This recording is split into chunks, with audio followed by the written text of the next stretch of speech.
হেম বৰুৱাৰ কবিতা মমতাৰ চিঠি। If you are coming down through the narrows of the river Kiang, please let me know beforehand, and I will come out to meet you as far as Sofusa is Rapound. মৰমৰ এয়া মমেদাল জ্বলাই লৈছোঁ। আজি বহুত দিনৰ মূৰত তোমালৈ চিঠি লিখোঁ বুলি। বাহিৰৰ উৰুঙা বতাহ জাগে মমদাল আহি কোবাইছেহি। চাওঁ খিৰিকীখন চপাই দিওঁ। 7 বছৰৰ আগৰ কথাবোৰ তোমাৰ বাৰু মনত আছেনে? আমি যে নতুন জীৱনটোৰ পাতনি মেলিছিলোঁ। মোৰ গাত সেই অচিনাকি নিচা বাৰুকৈ লাগিছিল। সিদিনা আছিল কাতিৰ কুঁৱলী সনা এটা কোমল পুৱা। পদূলিত তলসৰা শেৱালিবোৰ উপচি আছিল। আৰু সন্ধিয়া মই তোমালোকৰ ঘৰলৈ নগৈ আহিবৰ দিনা আকাশৰ মেঘৰ মোহনাত হালধীয়া জন্তু নাওখন হৈ আমাক যে ৰিঙিয়াই মাতিছিল তৰাৰ দেশলৈ। মই লোৱা কঁকালৰ ৰঙা ৰিহাখনলৈ তুমি বাৰু তেনেকৈ কিয় একেথৰে চাইছিলা? মোৰ কেনে লাগিছিল জানা?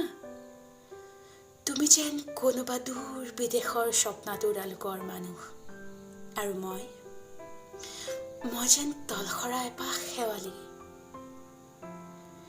সেইদিনা মন সাগৰত মোৰ এৰি অহা আৰু আহি পোৱা অলেখ ঢৌৰ কঁপনি জাগিছিল। তোমাৰ জানো এইবোৰ কথা মনত নাই? আমাৰ দেউতাই যে চিঠিত লিখিছিল, আই তই নতুন ঘৰত হাঁহি মাতি থাকিবি। এইবোৰ 7 বছৰৰ আগৰ কথা। মোৰ যে সকলোবোৰ পুৰাণৰ সাধু যেন লাগে। জেঠমহীয়া দেউতাৰ বছৰেকীয়া হৈ গ'ল। তোমাৰ বাবুলে দিয়া বৰটো হৈছে। তাৰ ওপৰ পাৰিত এধান মানিত ডালিম কুটি যেন দাঁত অকণি গজিছে। সি মোক একেবাৰে এৰিকে দি দিয়ে। কেতিয়াবা মোৰ যে ইমান খং উঠে। তুমি নাই নহয়, সেইকাৰণে। সি বাৰু মোৰ বগা হাতযোৰলৈ এনেদৰে তধা লাগি চাই থাকে কিয়? তাৰ উপজাৰে পৰা এইযোৰ কাপোৰ চিনাকি, সেইকাৰণে নহয়। বাবুলে দিয়া বৰটো হৈছে বুজিছা।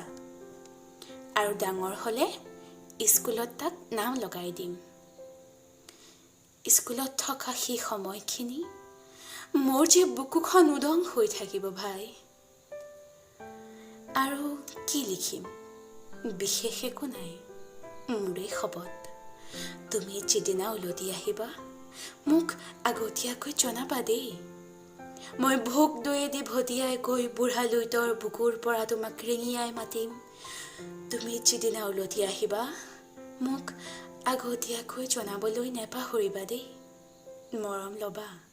এটি তোমাৰ মমতা। পুনঃ এইবাৰ বুজিছা, মাঘৰ বিহুৰ মেজিৰ জুইকুৰা বৰ ৰঙাকৈ জ্বলিছিল। আমাৰ আইতাৰ কলি ছাগলীজনী 2টা পোৱালি জগিছে। এটা সুধ বগা আৰু আনটো পখৰা।